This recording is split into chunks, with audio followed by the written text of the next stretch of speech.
Hi, this is Steve from thunderthecovers, and today I just wanted to quickly go over the mix of guitars in the Monkey Wrench cover, which you hopefully have listened to, which we've done. So I was pretty pleased with it, and I thought it might be interesting or useful for people to see how we'd done it, because, yeah, I was pretty pleased with the outcome. Man, I thought the master was pretty good as well, So I'm just going to play some of the guitars to you, and I'll play the song a little bit. So here we go. So let's solo the guitars out there. They sound okay. I mean, you can hear drum spill in the right hand side of the mix because we recorded one of the guitar tracks live with the drums, as you can see from the video. But what I'm going to do is I'm going to go through these plugins across here, what they do. This is the channel that holds all of the guitar tracks.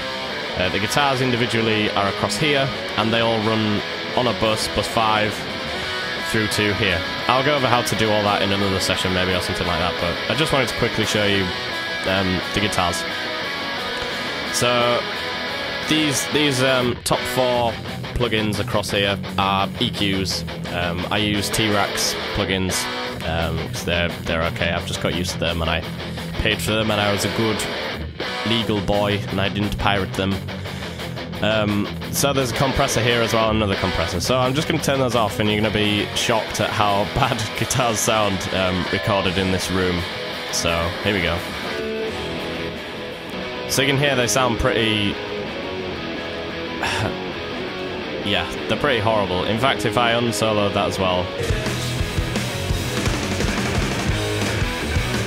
I mean, it doesn't sound bad, but it doesn't compare to the actual song very well. The original. If I flick those all back on now, you'll suddenly notice what is going on.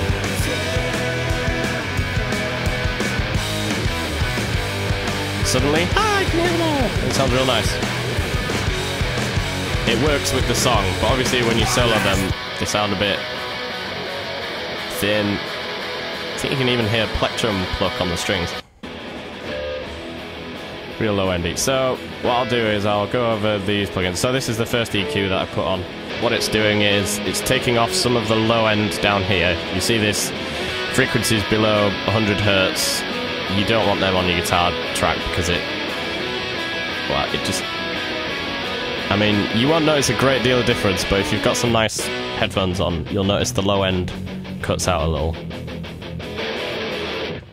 Because in this room there's some really horrible woolly frequencies in the low end, and I've just not bothered to fix them.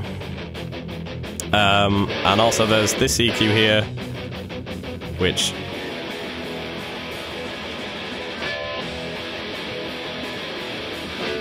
it's subtle, it's very subtle. I mean, this top one you'll notice, this one you'll notice when I take that off. So that's bringing in some top end. Okay, so that's the first plugin. The second one, this is where it's going to start getting strange. And I've only used one band on this EQ. What a great use of this EQ. Okay, so when I turn this on, you'll notice something amazing happen.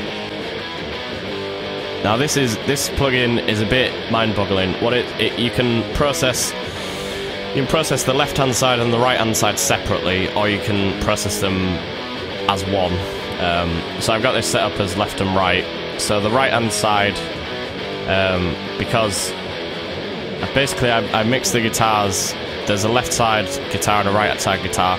Rather than EQing the actual guitar channels over here, it's much safer, well, it's much kinder on the CPU to run them to a bus, and then I process them over here rather than over there, because, yeah. So in the right hand side is... oh no, in the left hand side, can you hear this? That's taking off that frequency that's like... you can hear it there. I'm going to take it out. It's, yeah, I mean, the majority of EQing on guitars that I do is these real thin bands that just take out nasties, I'll call them. So I'll take these ones off and I'll show you how they sound. So hear this. Hear that in the right hand side? You've got like a...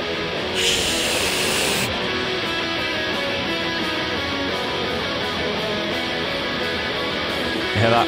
that just means, I mean, when you turn those guitars up with that on, it just gets kind of painful.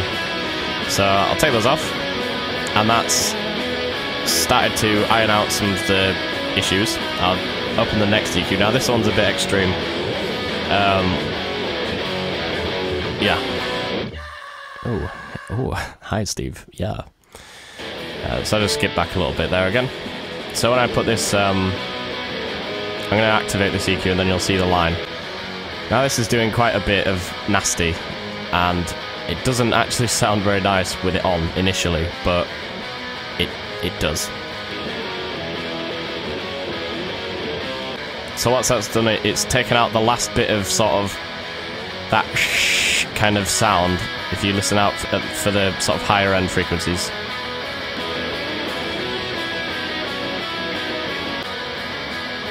And I also took some low end out because I was trying to match it with the actual guitar sound, well, as near as I could to the guitar sound that is on the actual original Monkey Wrench by the Foo Fighters. So I'll take some of these off and you'll hear what the difference is. So this is the hissy, horrible frequency there, you can hear it.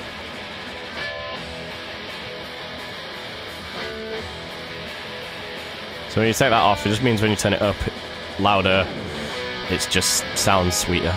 It's less piercing. There's this one.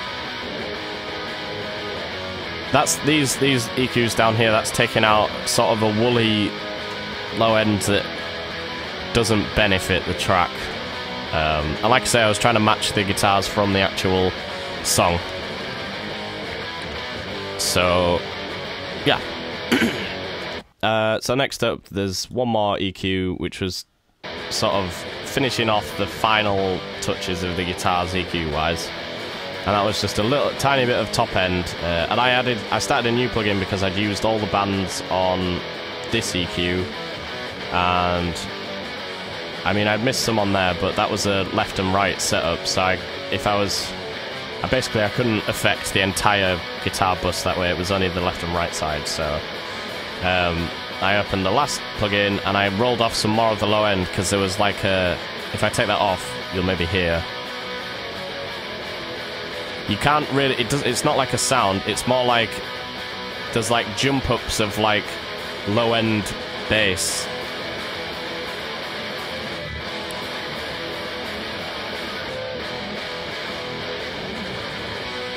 It just cleans it up a little bit. I mean, it's a lot of this is quite subtle. So this top end one isn't so subtle, but it just adds a bit of brightness on the top, and then there was a tiny bit more low end that I wanted to remove,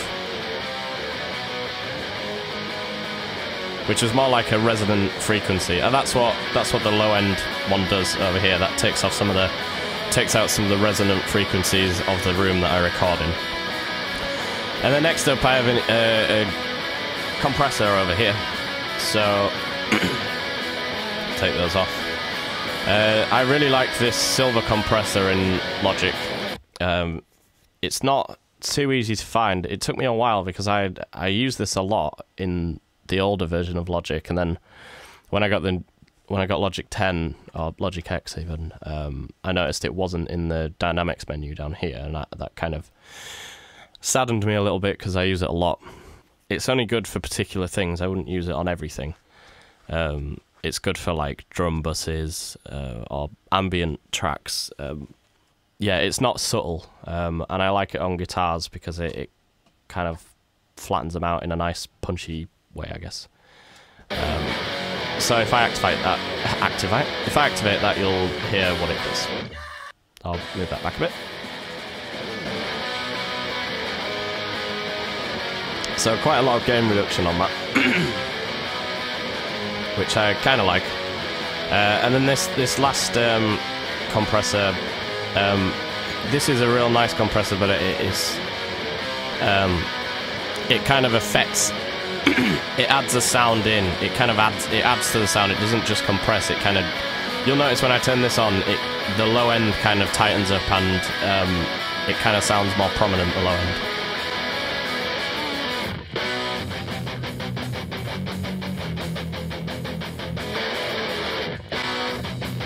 Also, compression's really great for those. You hear those palm muted chords there. If I flick back, if I turn the compressors off, they don't really punch at all. But if I turn these on, you can hear the compressor. You can see the compressor and you can hear it compressing. You see that? Well, I'll take that back a bit. You'll see on here these two. They both kind of jump backwards. I have them on.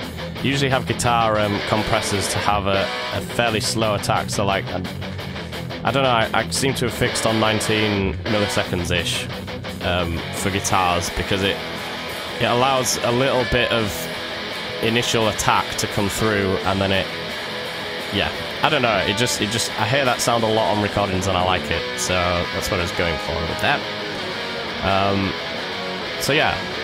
I'll play through the track with that a bit more. So that's the whole. I'm gonna get rid of that. That's the whole guitar sound on there, and obviously it's quite surprising the amount of change that happens. But like I say, I'm not in the most ideal recording room, so these frequencies that I cut out are just problems in the room that I could fix with some. I could fix with some like baffling and that kind of thing, but I don't have loads of time, and you know, you gotta watch Netflix sometimes, don't you? So yeah, I'll play the rest of the song with that, and you can hear it.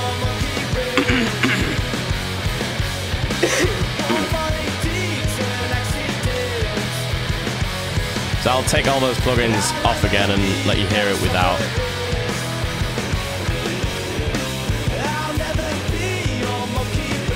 It's definitely more of a mushy nothing sound. Certainly not clear or what I would consider nice sounding.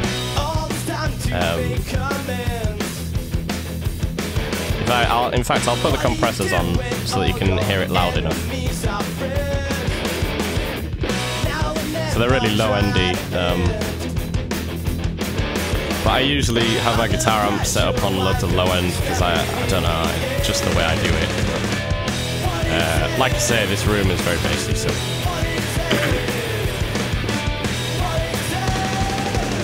Yeah.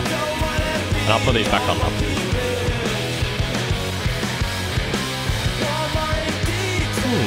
Nice. Okay, well, if you enjoyed that little insight into guitars and how I tend to mix them a little bit. I mean, quite often there's not as many plugins on as that, but I really wanted to carve out those frequencies. So yeah, if this interested you or whatever, just comment, subscribe, and I'll be putting up some more of these hopefully soon. So yeah, tell me what you want to hear. If you want me to show you a particular song that we've covered and you want to hear how we mixed it and how it sounds, how the raw things sound, then yeah, you can just comment and message and let us know, and we'll do it. And just finally, I'll go over the individual instruments just to show you how they sound.